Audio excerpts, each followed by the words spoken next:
Hi, welcome back to the Guillemot Kayaks Workshop. I'm Nick Schade. This is Bill, and we are working on building the Petrel SG. In the last episode, we did an unboxing, opened up the box, found all the parts, and started staining. And in this episode, we will take and assemble the hull. So I've sorted out all the hull pieces, put the deck pieces aside, and all the other pieces, just got those out of the way, so I'm not going to make a mess of them.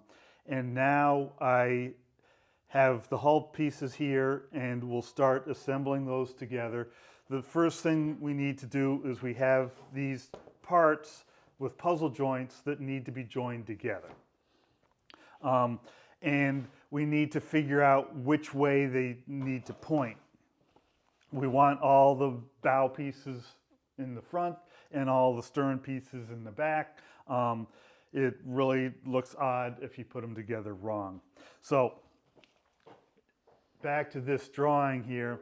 The orientation of all these parts on the drawing is correct. So if you've got the bow over here, the stern over here, and you look at the steeler plank, we've got this long tapered bit and then this added piece there. And so we want to find those pieces. So here's the little bow piece for the steeler, and then here's the steeler. And if we say that this is oriented correctly, we'll just decide that this is the bow and that's the stern. So we can go through, find all the parts. So this is looking at the guide here.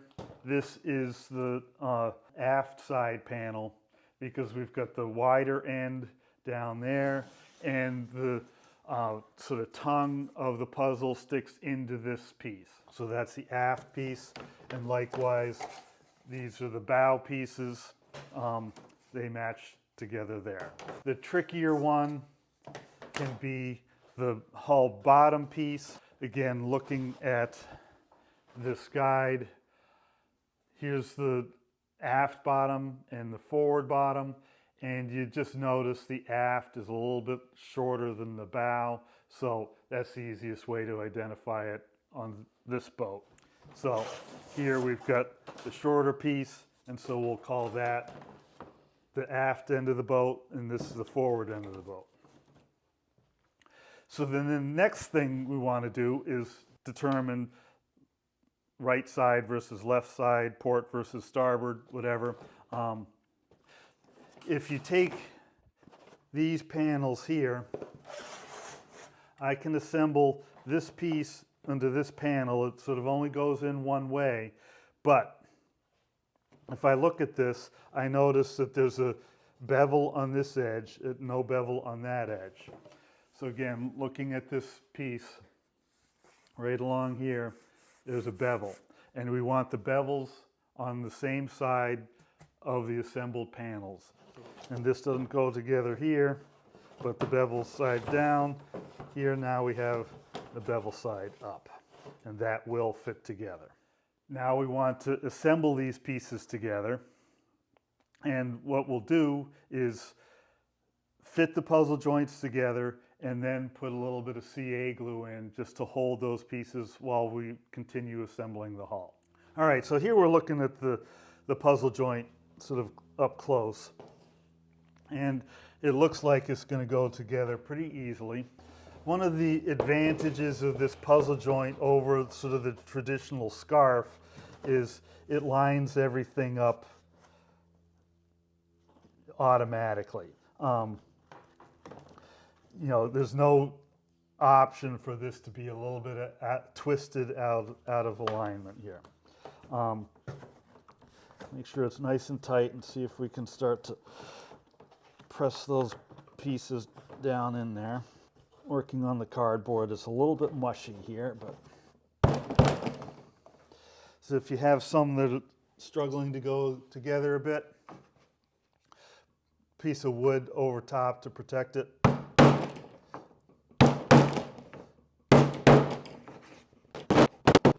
So we want this surface to be nice and smooth. So like right in here, that feels good. You feel any step there? Nope, that's nice and smooth. Yep. How about right there? But that's a little rough yet. Right, you feel an edge there. Yep. What we're going to use is super glue to hold these together. So this is the glue we use. There we go. And so Chesapeake Lightcraft has their own labeled glue, but any CA glue will work.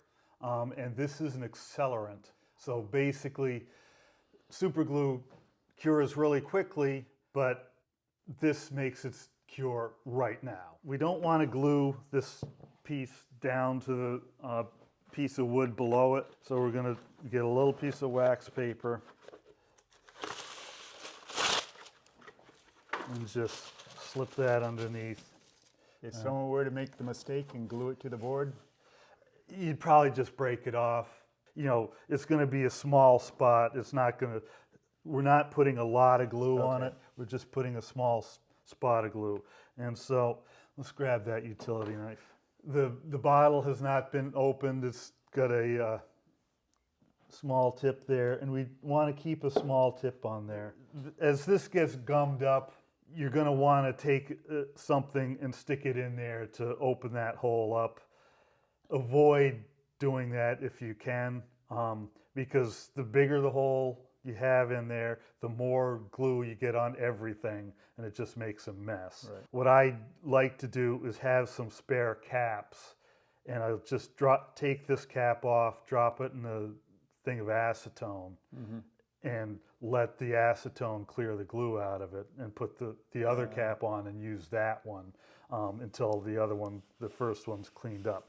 This part right in here is nice and smooth, so I'm going to attack that first. I'm just going to put little dots little dabs along there, every ½ inch or so.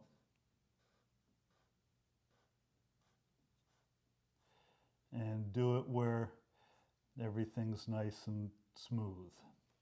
And don't do it where we've got the lumps. And then, there we go. Just a couple spritzes of the accelerant. Well, so that's dry now. Yep. So we can use that capability. So this one's got a little bit of gappage in there. So we're just going to take a couple drops there.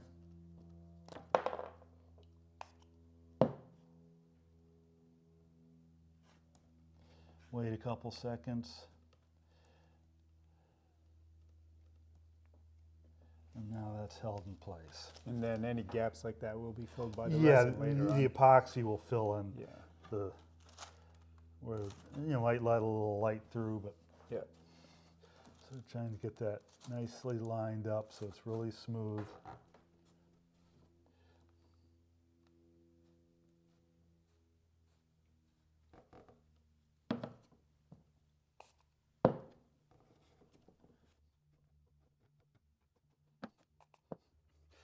And then we'll work our way along the seam. Make that nice, really nice and flush there. Yep. And continue along. So I imagine this will all need to be sanded off. We'll give it a light sanding, but basically we'll glass right over that. Oh, okay. So this will be buried under the glass. I see. And because if you hit this with much sandpaper at all, you're going to damage it. right, and so one thing I didn't say is we have the bevel side up. So this is the inside of the boat. Yeah. We are going to have a little bit of a visual evidence of this when we're done. And so if we'd done this on the outside of the boat, you'd be looking at it all the time. Right. It's going to be on the inside of the boat, so you won't see it. Feel the joint before you go on to the next applying glue. Make sure it's all nice and tight. And work your way all the way across the CA glue will wick its way down into that joint. So even if you were to sand it off completely, it would be still holding some. This isn't a structural joint at this point, though. Right. With the CA glue, this is just holding it until we get the epoxy on. Once we get the epoxy on, that will fill in that crack, wick into there, and with glass on both sides, it's super strong. That's been my experience using the CA glue in my projects, is that it holds it till you can get something better. Yeah, better yeah, on you it. know, It's like a clamp. right, exactly. Yeah. It's a quick clamp. The only benefit is how quick it is. A lot of Chesapeake Lightcraft kits in the instructions, they have you epoxy all these joints. And so that's a process. You apply epoxy to them, put wax paper in between, you stack a bunch of them together and put some weight on it so it's all clamped in alignment and stays good. And you know, it absolutely works. And it probably visually, you won't have these little light spots on the inside of the boat when you're done, because everything will be coated with epoxy, and it'll all look uniform. It's a whole day because you got to let the epoxy dry. Right. This is just a quick process. Yeah.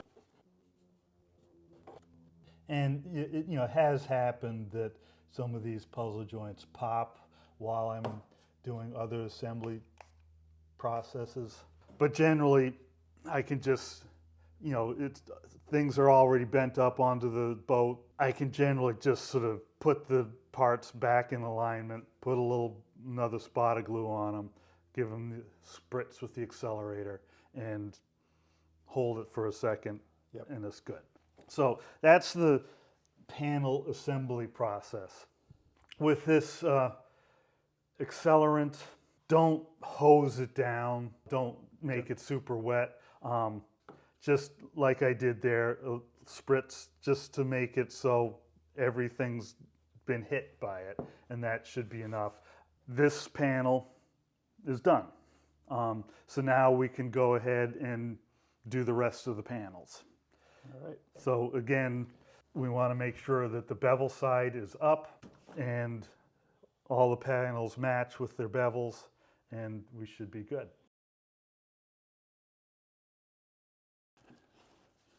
All right. Oh, it goes together fairly easily. Yeah.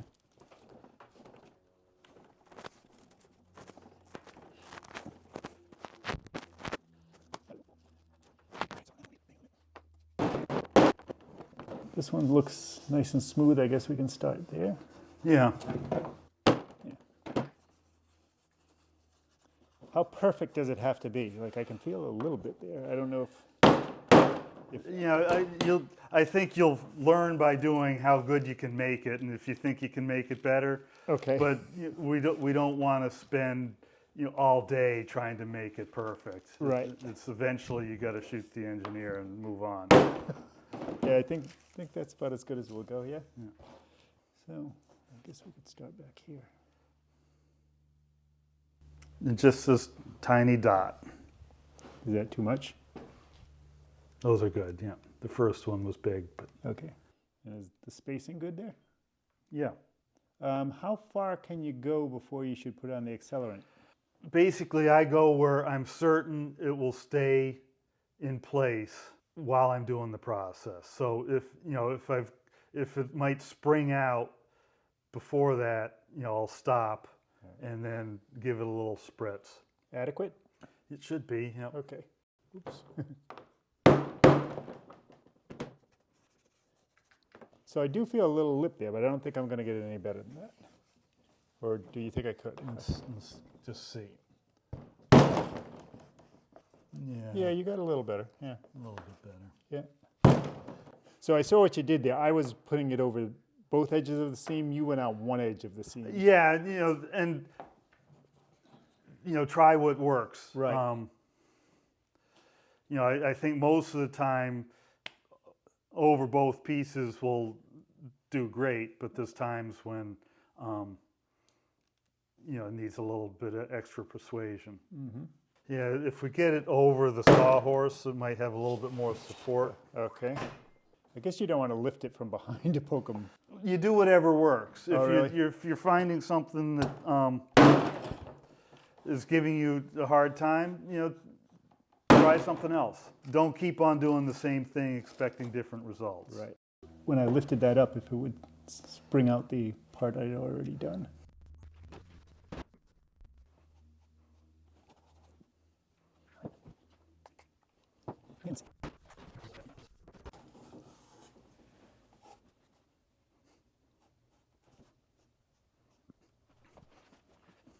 The fact that there's some of this spray from the accelerant on the wood already probably makes it so it kicks off a little bit quicker too, which you need to be aware of that. Right, so if you go too far and You might seal end it up up. gluing it before you've got it lined up. Right. Yeah, like that. That was quite a bit of overspray. Yeah, and this probably just You got to hold it a you little might bit. be able to get it in by hand. Then just hold it while you're applying the glue and Right. I'm a little overzealous in my drips. And this might be able to get a little tighter there. Okay. So we've assembled the bottom panels, put together those puzzle joints. Now we're looking at these Steeler panels. And one thing that's a little confusing,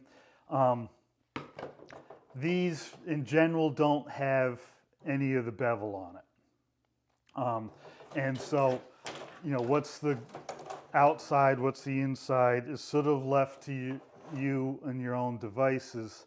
I tend to just look at the quality of the veneers. Generally, there's going to be one side that's a little smoother and nicer looking than the other side.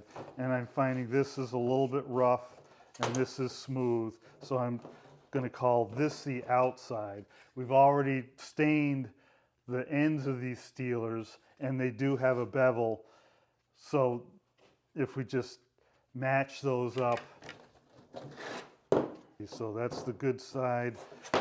So we want to be like this. So the stained side down and assemble that puzzle joint. And we want to make sure it gets in as far into that end as possible.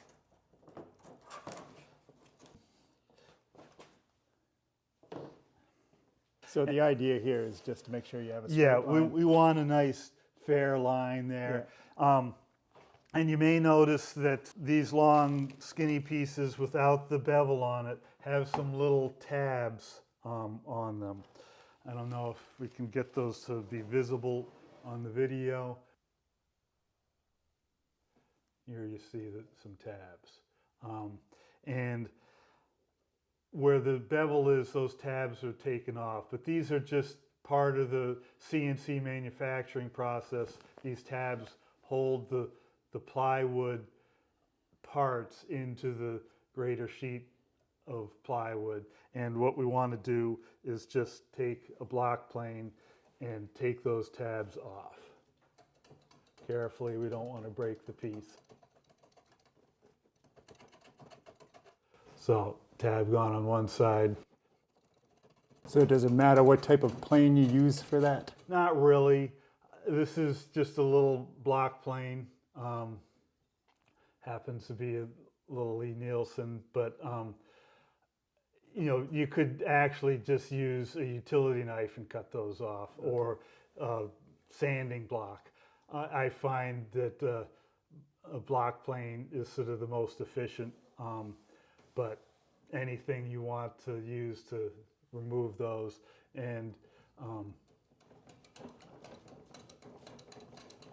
there's a couple other places on some of the other panels that have those.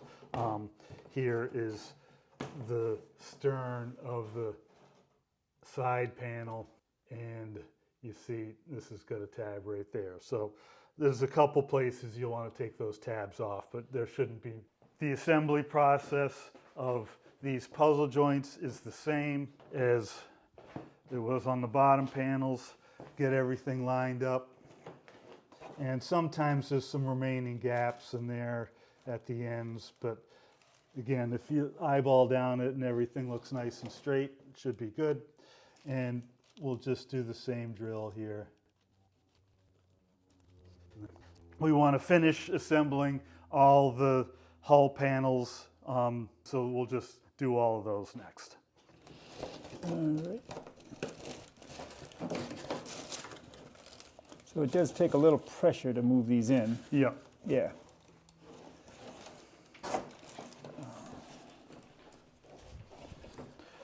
I think that's as far as it goes, yeah? Yeah, looks good. Or is that, yeah, Yeah, that's good. okay. Very good.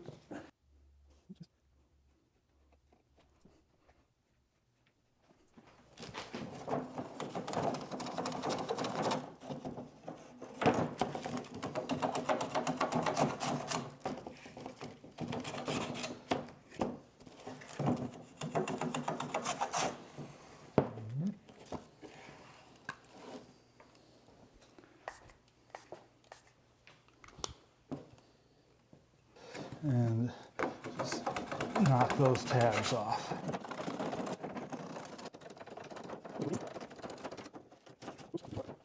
All right, so now we've got all these other puzzle joints to deal with. Okay. So That's fine. you see the bevel sides. This would fit together like this, but the bevel sides are not right. Yeah, and so the alignment will make a difference. All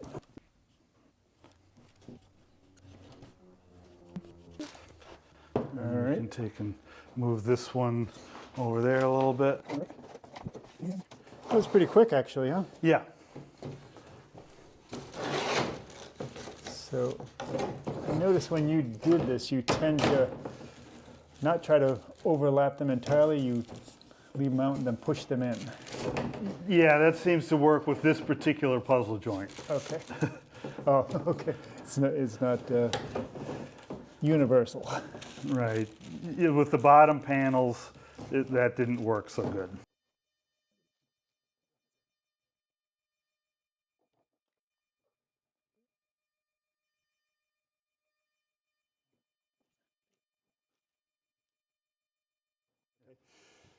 So initially when we did the unboxing of this, I looked at all the parts and it looked rather foreboding, looked like quite a task. But as we're now going through the process in a stepwise fashion, the process really does seem to move quite quickly. And Yeah, when I do this in class, at the beginning of the day, on Monday in a class, we open the box.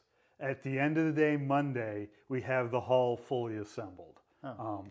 We're going at it a little more leisurely pace here, but still, it moves along pretty well. And we just finished gluing up these panels with the super glue. That went pretty quickly. Yeah, 20 minutes or so, I think. And again, with the super glue, that's a process that you could, using epoxy, it could be a whole day process. Right. But with the super glue, it's a 20-minute process. Yeah. So now we have our full-length panels. Essentially, we're ready to start the process of assembling those into the hull. And we're going to get into what we call the stitching part of the stitching glue. So I'm going to stop this video right here. It's getting a little long. When I first edited this whole video, it was an hour and a half, and nobody wants to sit and watch an hour and a half worth of stuff. So what I'm going to do is break it down into some sub-episodes. So that hour and a half of one episode will now be 4 episodes. And this is where I'll break for the first one. We've just taken and assembled all the hull panels. So Bill and I have glued together the hull bottom panels and the hull sides and the steelers on the hull. So now we're just getting ready to assemble those in place on the forms. We've stitched up the bottom panel, and in the next episode we will set the bottom panel and side panels into some frames or forms to hold them in place. We'll first have to stitch together the two side panels on either side and stitch together the end of the steeler. I'm hoping by breaking it down into digestible chunks, it's a little bit easier to get through. These 4 episodes all constitute 1 day of work at a fairly leisurely pace. Bill and I are not rushing here. We're going at a leisurely pace, but there's a lot of information to cover, and so I wanted to break that up, make it a little bit easier for you to get through. So my plan is, instead of releasing those episodes 1 week at a time and dragging it out, I will release these 4 episodes 1 day at a time. So this first one today, then the next one where we put the panels together in their shape, and then the next one after that will be stitching it, and the next one after that will be spot welding it all together. Those will all come in consecutive days and get you through that a little bit more quickly, but in a little bit more digestible chunks. So if you're interested in seeing all of that, hit notifications, subscribe, like this video, it helps me a lot. And the other thing that supports what I'm doing here is, if you're interested in building a boat, buy plans from me, buy the kit from Chesapeake Lightcraft. That's really what we're doing this for. CLC and I are working together to try and get you interested in building these boats. And if you want to have a little bit more direct input into the production of these videos, I have a Patreon site, and I really appreciate my supporters there. Supporters get first look at all these videos. They get it about a week before everybody else does. And those supporters really help out in producing all of these videos. So, until the next episode, thanks for watching and happy paddling.